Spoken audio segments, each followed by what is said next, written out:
13.1, the CAO's report and action list. Can I get a motion on this one?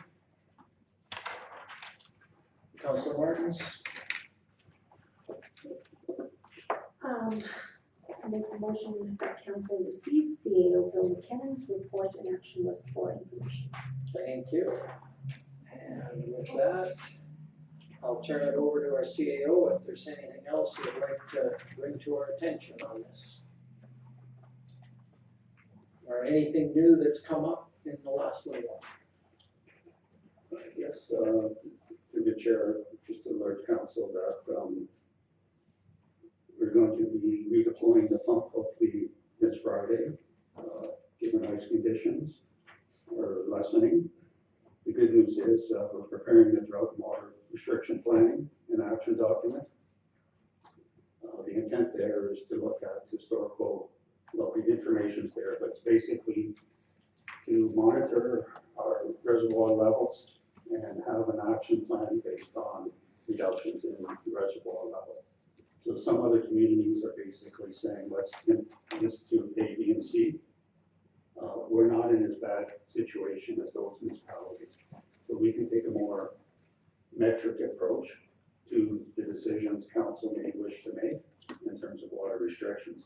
So if we continue the reservoir at a 90% retention level, there's not a lot of urgency to issue very stringent water restrictions.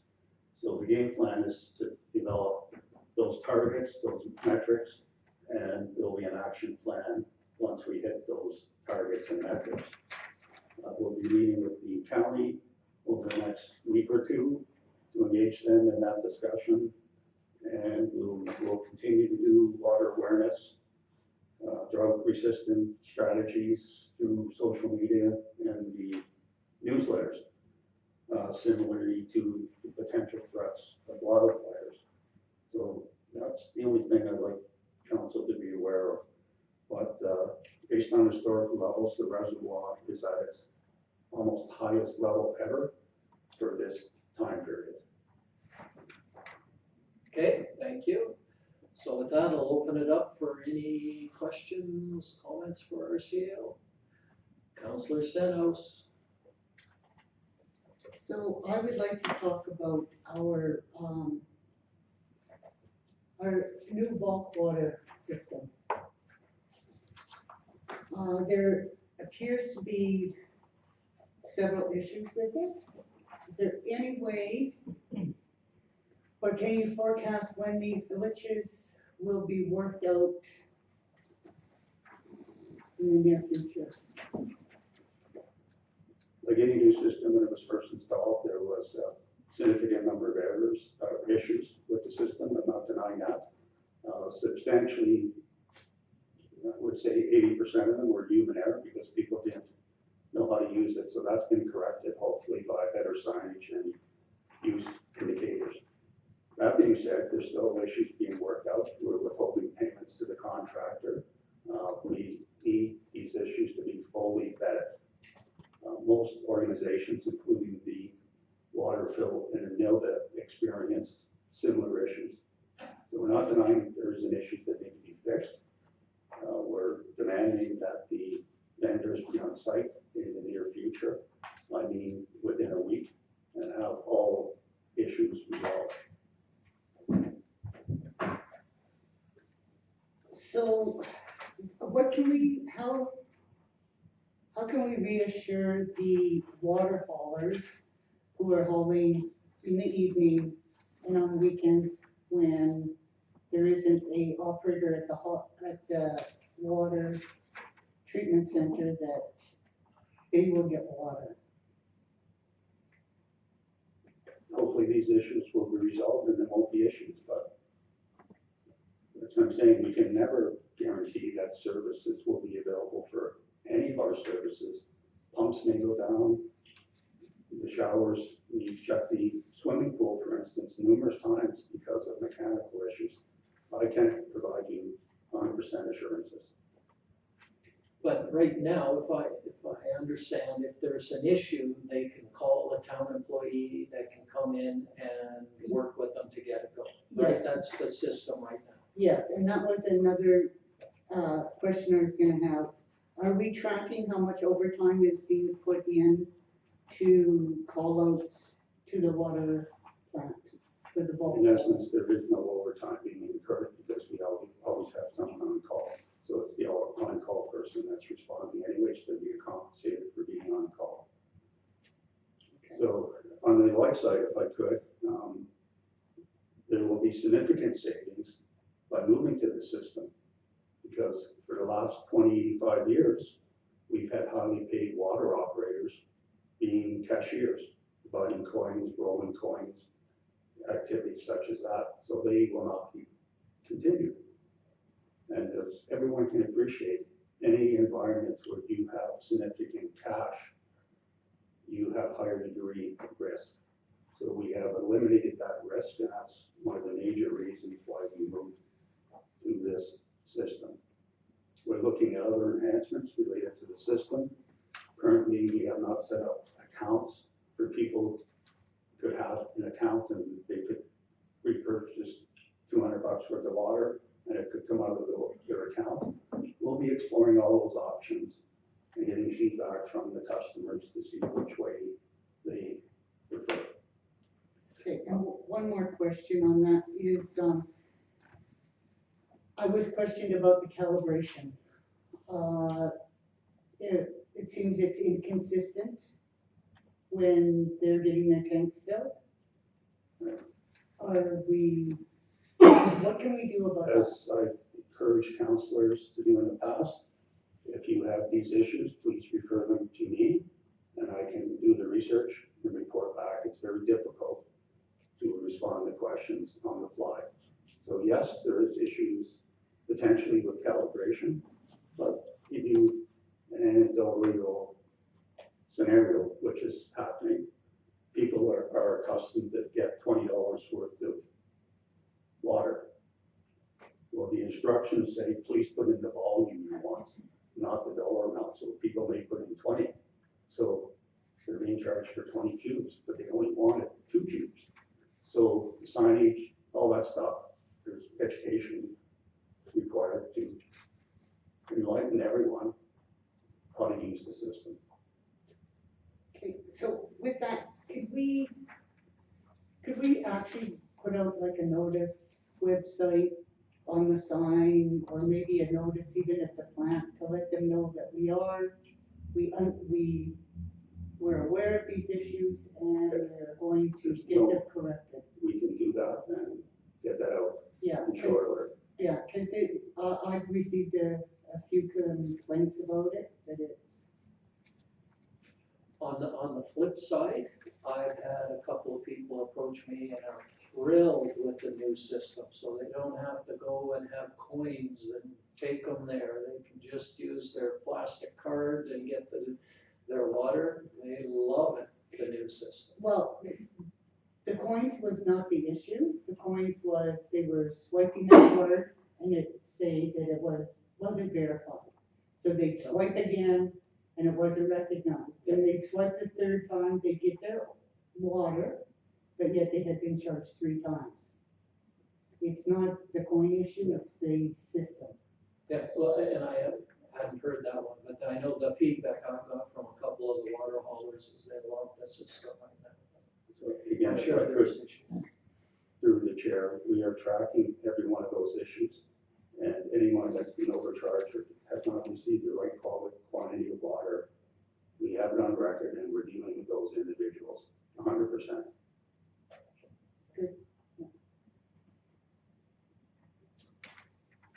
Okay, Councilor Martins? Bill, we're nearing that April 6th meeting date. What kind of RSVPs do we have so far from, other than our council, from the other parties that were invited? I just got the confirmation of the location today, so the invitation has only been sent out around 2 p.m. today, so no responses yet. And what is the location? The auditorium in the Gordon Buchanan Center. I was going to email you guys all tomorrow. I was just thinking about it. It just slipped my mind when sending out the overall invitation, but I will send with more details probably tomorrow morning.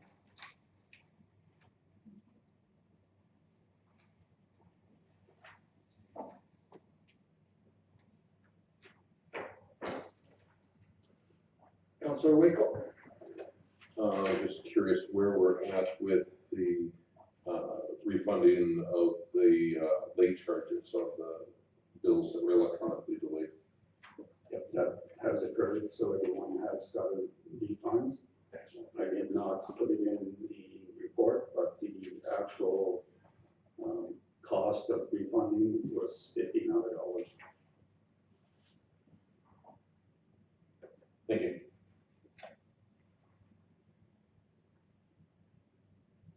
All right. Anything else for CAO? No. Okay, seeing nothing else, we had a motion to receive for information. All in favor? Carried. Moving on then to our correspondence. We have a letter from Marigold Adult Disability. And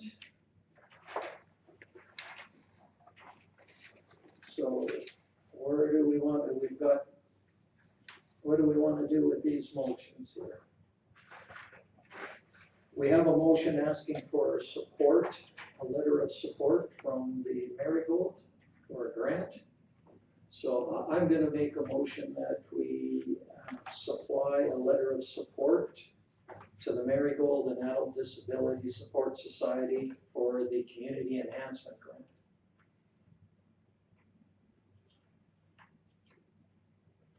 Any questions on that one?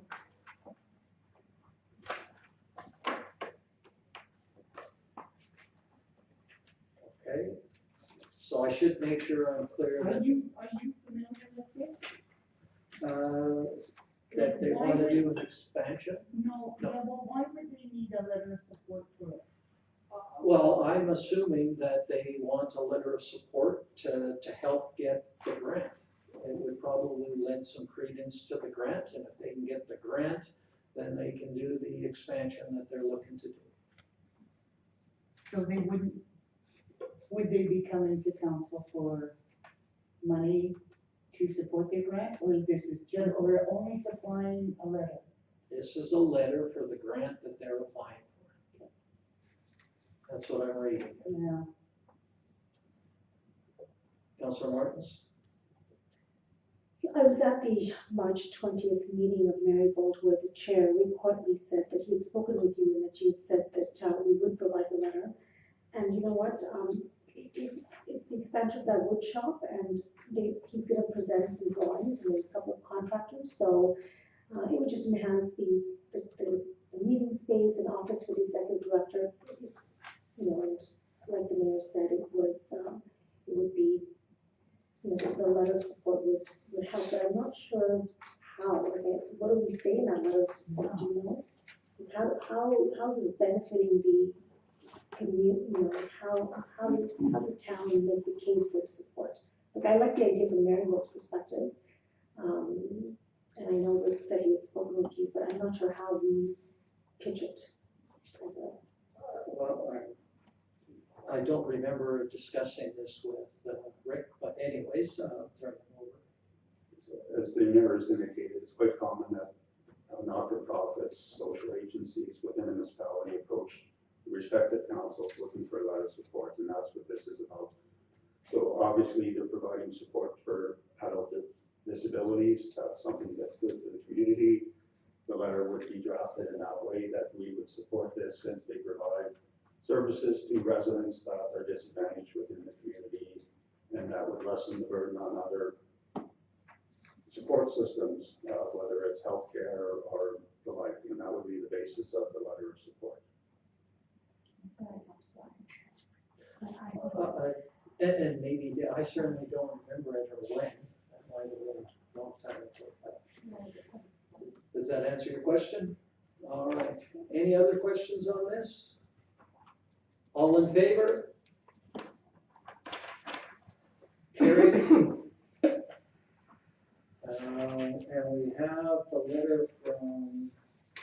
Minister McIver, talking that it's about the assessment review announcement. I'll make a motion. And we also have a motion on the regulated property assessment model. And the provincial education requisition credit extension program. I'll grab that. Both of them? Sure. Okay, Both or all three? well, no, just two letters, sorry, Yeah, it's two letters, just do one. that we receive, Minister Rick McIver's letters for information. Okay, sorry. Okay, we've got the motion on the floor and the CAO has something to speak on. Just for council's information, this assessment review model is phase 2 now. Phase 1 was done approximately 4 years ago. It had devastating impact on municipalities. I would suggest that phase 2, which is the outline in this letter, will also have devastating impacts for municipalities. I'll have to recheck the data because I wasn't here when the last assessment model was done. But for most municipalities, it would have resulted in a 50 to 200% increase in property taxes for the residents. I would encourage council to consider a letter advising the minister that based on phase 1, we're not too encouraged of the potential outcomes in phase 2 if they are going to, again, through this model, download significant costs to the municipality. So that's for council's consideration. So just help me understand the stage 1, how did that impact us? What did they do, just in a nutshell? Okay. In a nutshell, they basically said residential ratepayers are not paying their fair share. Therefore, we're transferring the burden from commercial and industrial onto the residential homeowners. For the typical municipality, and don't quote me on these figures because it was a couple of years ago, but it was double-digit increases would result in the residential home tax burden. So it was shifting the burden from this class to that class, providing significant relief to industry and putting it on homeowners. Where would we get that information from?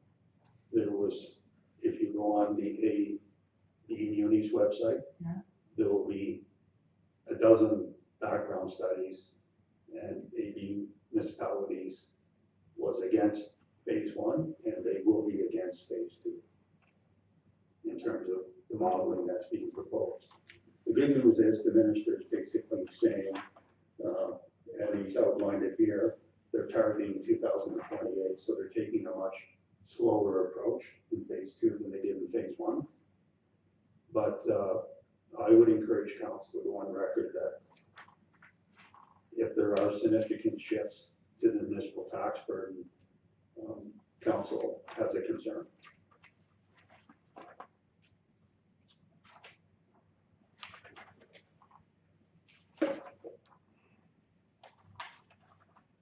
Okay, If I could just, I would imagine if, I haven't checked this week, but AD municipalities will have a very robust response to this letter from the minister. If it's not out already, it will be out very shortly.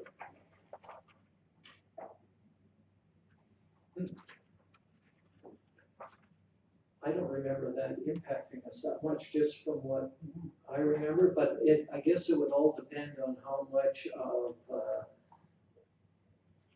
those type of properties you have, right? Like those regulated property assessments, the power systems, the pipelines, the telecommunications. If I could, through the chair, you should be very cognizant that our ICF agreement is tied to linear assessment.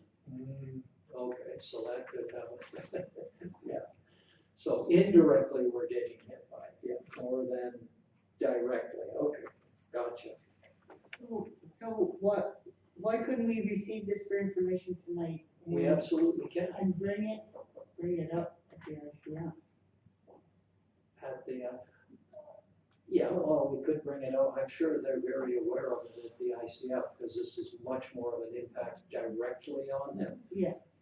But I guess what our CAO was saying is maybe we want to, I mean, Alberta Munis is working on this already, but perhaps we want to send a letter saying that, you know, we're hoping that this doesn't result in further downloading on the residential ratepayers.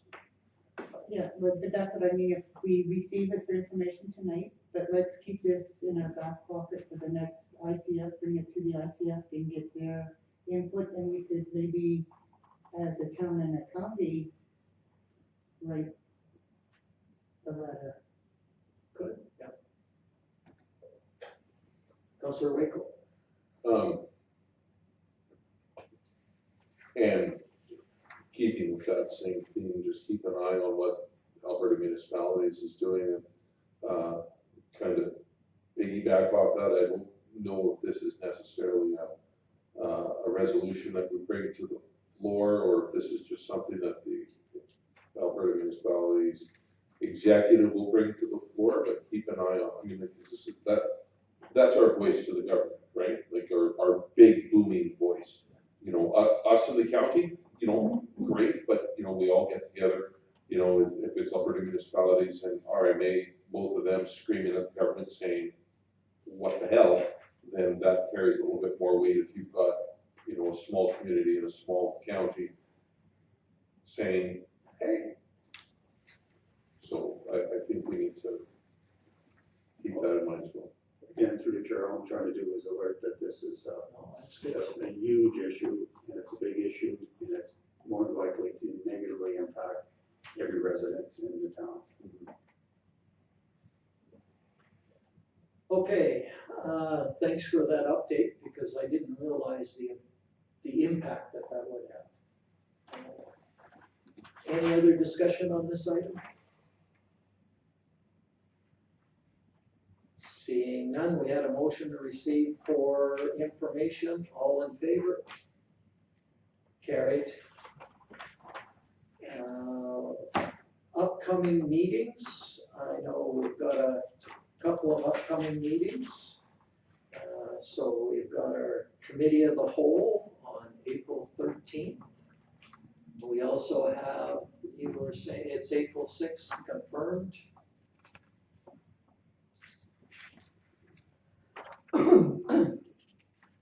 And we're gonna get an email on the details of that. Tomorrow. Okay. Anything else coming up? If you had, the councillors that advised that they would be attending the fire awards banquet, could you advise whether you need more than one ticket? Okay. Stop with. Okay. I can do that.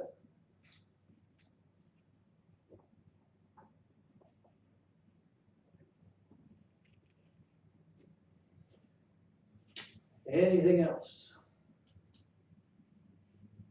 All right, seeing, oh no, we already voted on that, sorry.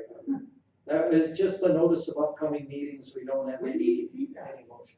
What's that? Where do you see that notice of upcoming? Well, no, it's number 15 on your agenda.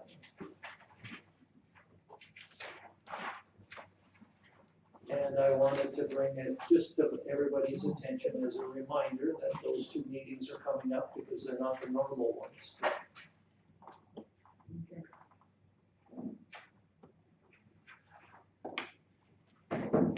All right, moving on to 16, written and verbal reports. Councillor Daneka. Other than the same meetings that everybody else has been, the museum had their AGM on the 18th. No change to the board. Darlene did make an annual report. I will leave this on Bailey's desk if anybody wishes to review it, but just to give you a summary. With their social media posts, they reached 10.7 thousand people total annual visitors, 1,200. They have 1,400 social media followers. They had 232 school events and 2,500 Google interactions. Basically, nothing really pertinent with the museum. The executive director will be attending the museum conference, which is in Ontario, and grants have been applied for the AMA Recognized Museum Program, the Canadian Museum Bursary. She's working on a couple of displays that they were gifted. The transit used to survey in the 1940s the Heart River diversion, so she's making an exhibit around that, which will be featuring monogamy. Basically, they were also given an old switchboard from the Villa Motel, so she's working on a display to showcase the old phones that were around at the time, and basically just working on reorganizing the artifact storage and new objects and other displays on an annual basis. Other than that, I move my verbal report for information.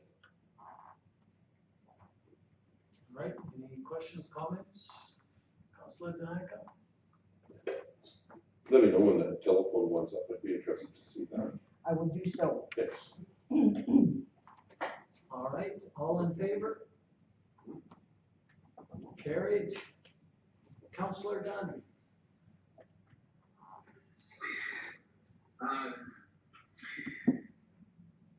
I attended the RMA convention, and I will have a written report. I found their speakers for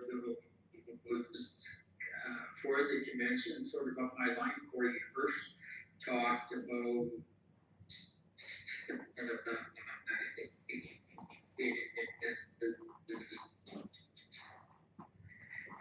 all the issues had on his career and how he's overcome that and helped other people.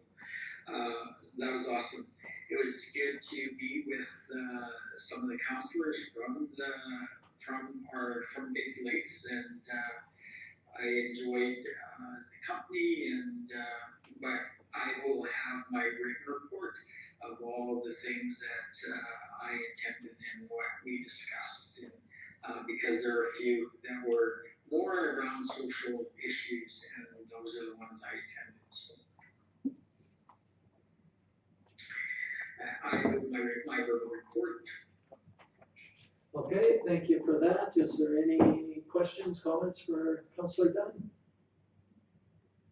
I don't see any. All in favor? Carried. Councillor Martins?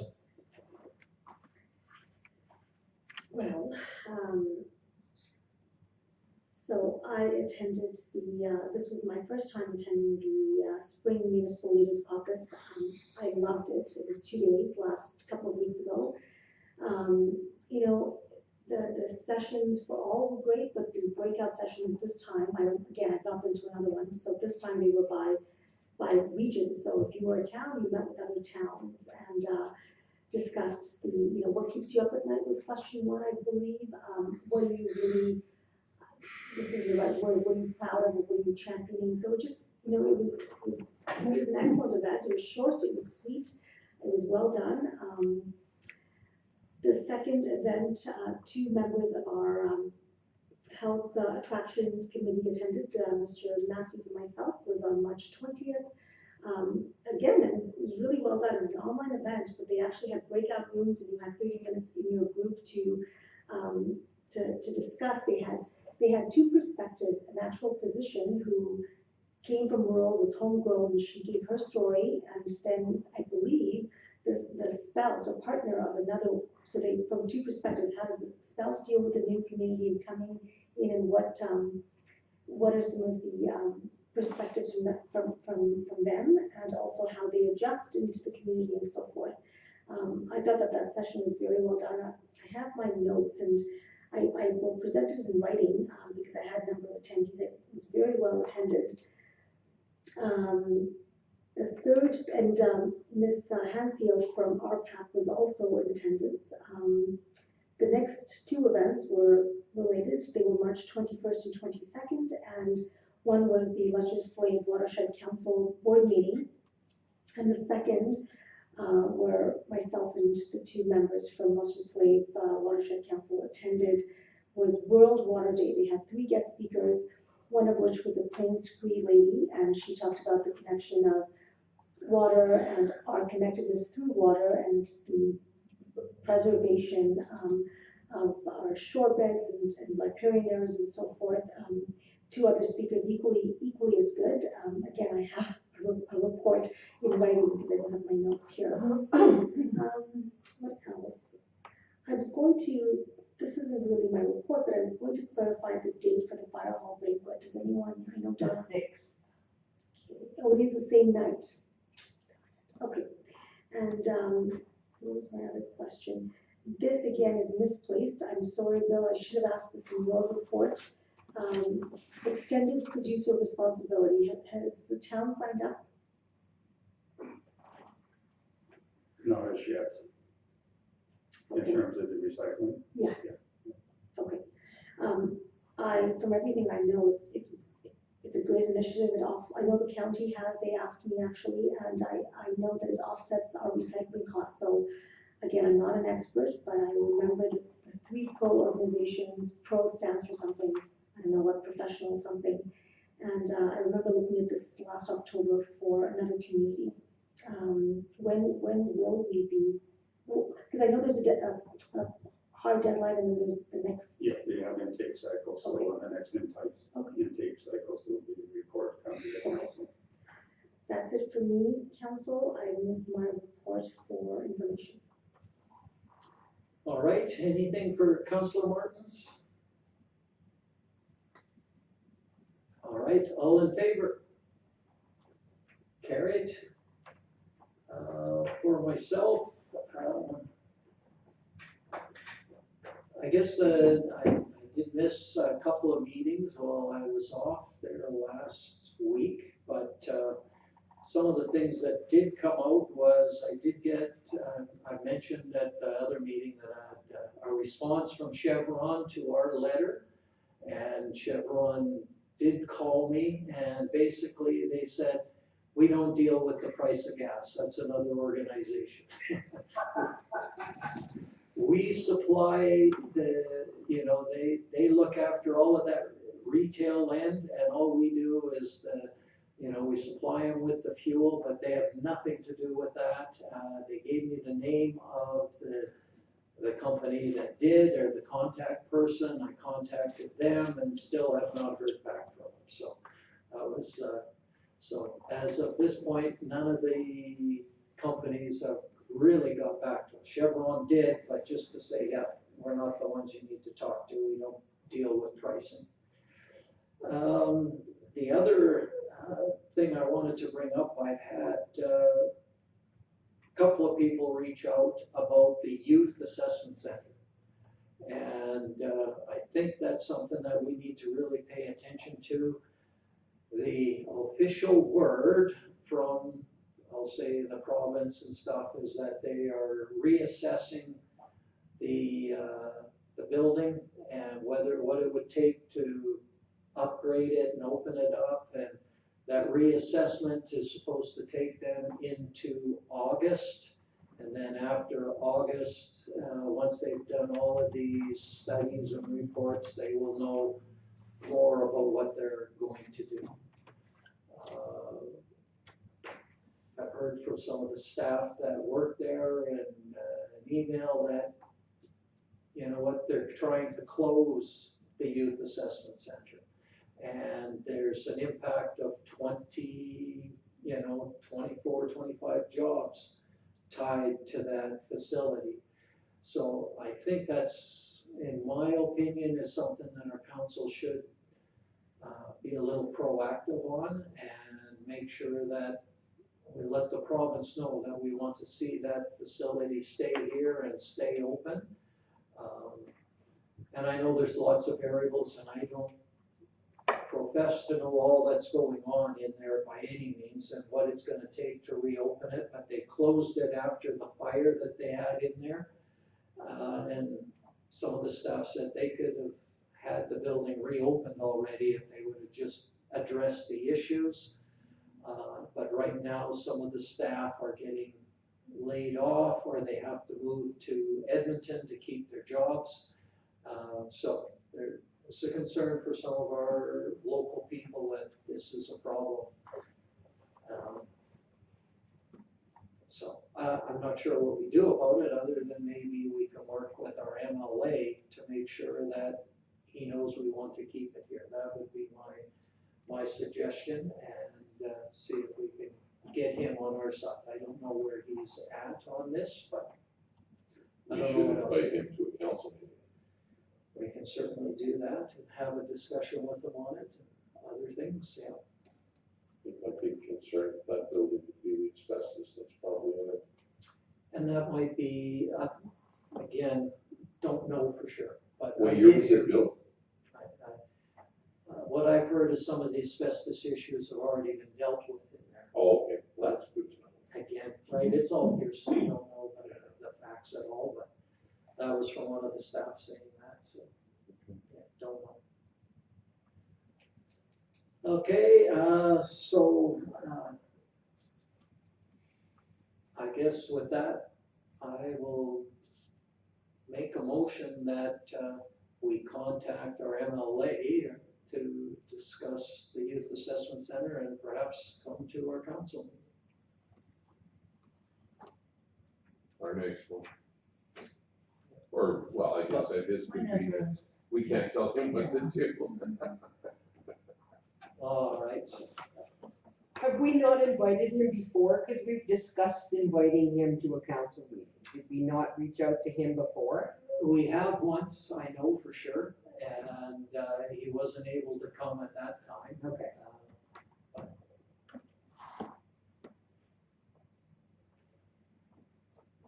Okay, so I have the motion to talk with them about the yak and see if we can get them to a council meeting. All in favor? Carried. I'll move my report for information. All in favor? Carried. Moving on to Councillor Stenhouse. I have no report. All right, Councillor Waco. Not much, really, nobody's met. The library is doing a survey right now about services. You can fill that out, you can have paper copies at the counter. I believe they also are doing it through SurveyMonkey, so that's available. And just to let everybody know that game 2 of the finals between the Red Wings and the Edson Eagles goes tomorrow at 7:30, and it'd be great to see you all there. What was the result of game 1? It's playing right now. Oh, okay. Okay, any questions for Councillor Waco? Did you move your report? I move for information. All in favor? All right, Councillor Ishishin? Thanks, since the last time we met, I've had one meeting, which was today, which was the Airport Advisory Committee meeting. We met in the afternoon. For, actually, pretty much the whole meeting was a delegation that came in from Alberta Wildfire. It was the Forest Fire Manager, Wildfire Prevention Officer, as well, so he had 2 other people with him there. They went over, they talked about basically the previous fire season, and because it was so close this year, of course, and the upcoming fire season, some of the changes that have been made. They went over a little bit of the weather predictions, and as we all know, we're entering spring in drought conditions, so. Some of the things that were mentioned was the NOTAM that was around the airport at the time of the fires, and actually was an extended period of time. And then just, discussion on additional space at the airport. If Alberta wildfire needed or required extra space there for some of the aircraft, would there be that area there for them? They had a couple of the bigger, I guess, call them air tankers, that the airport accommodated last year, which worked really well. Because they just really run out of space of really where they're at the base itself. So, for the most part, they use the provincial contract for their fuel, but some of the aircraft was using the airport as well there. A little bit on the emergency services flying in and out. Those are accommodated, actually come from the provincial level there. But the other things I guess was mentioned was the fly-in was changed. It got only changed just over a week, or a week's difference. So it's October 31st, 2024, and that's a barbecue and fly-in that they have every season. And really interesting. People come from all over, so it's just great to see all the little aircraft come in and all the different kinds of aircraft. There was last year there was kind of a little bit older couple, and they came in with this little tiny aircraft with this big bubble on top, and wow, like I've just never seen anything. Fascinating people to talk to. So I think that's just a really good thing that they put on there. And also too, it kind of showcases High Prairie in the airport here as well. So that's really big. It's always great to get visitors and that they talk about, High Prairie and what a great airport it is. That's great. A little bit about the fuel costs. There's nothing definite. It was just a discussion on, what the fuel prices compared to High Prairie or Port Grand Prairie. And that there isn't a next meeting upcoming, but we usually have. Well, that's in August, so I know we'll probably meet somewhere in between there. But besides that one, FCSS, I just wanted to make mention that they do want to come in and make a presentation, or FCSS wants to make a presentation to council, just really update what they're doing, what they're involved in, a lot of, kind of review of the past season and then what they have upcoming. I'll contact Nicole to get a hold of the CAO to set up a date when we can accommodate that. And with that, I'll move my report unless there's any questions. Sorry, I can't see because I'm looking at a computer all day. Councillor Waco? How's the price of, you mentioned the price of gas, The fuel, yeah, the fuel. How does it compare to Grand Prairie? Are we? It's less. It's actually less from a lot of the surrounding areas. That makes the airport actually quite favorable and quite busy for fuel. Yeah. So they've gone to the cards now. Yeah. Too. So that's really enhanced that as well. So are they subject to the carbon tax is going to hit them on Monday? Right. What about the Alberta fuel tax that's coming on? Does that hit the AFGAS as well? Or did that never come off with there? Was that just Yeah, they didn't mention that. They were kind of waiting for the upcoming week, and then I guess we'll probably hear more on that. They did mention, yeah. Okay, thank you. I just wanted to ask about that email of the group from Alberta Air Tours. Yeah. And they had said, that they're planning to come with their group and they anticipate, about 40 aircraft coming in, and they want to come in on August 31st is the date that they've picked. Right, Now, I'm wondering if this can be, like you had selected the week before, I think you said in your report, can that be changed to It accommodate both was of them? changed to October 31st, so October. it is, August 31st. And what date are you saying now? Oh, October, they want August 31st. Same, yeah, so, yeah, that was mentioned, Oh, and they're trying to do it on the same date so for that's that, why they, for that reason. I misunderstood what you said in your report. Yeah, sorry, yeah, it was the week after, or the week before, so they Okay, changed it to match that. to match it with Yeah. this group that wants to come in. Right, So correct. the date is August. 30th. August 31st, So it's not a Halloween fly, Yeah, no, kitty. well, I know. that's what I heard was October. Yeah, sorry, correct, I stand corrected, it's August 31st. Yeah, that's all right, that's sorry, that's my perfect, that mistake, this group, and do you know if anybody's responding to this group to let them know? Yeah, you haven't, okay. Well, that's good, I just wanted to make sure that they're getting responded to. Yeah. When they sent the letter in, perfect. All right, you moved your report for information, is there any other questions on that? Councilor Martin?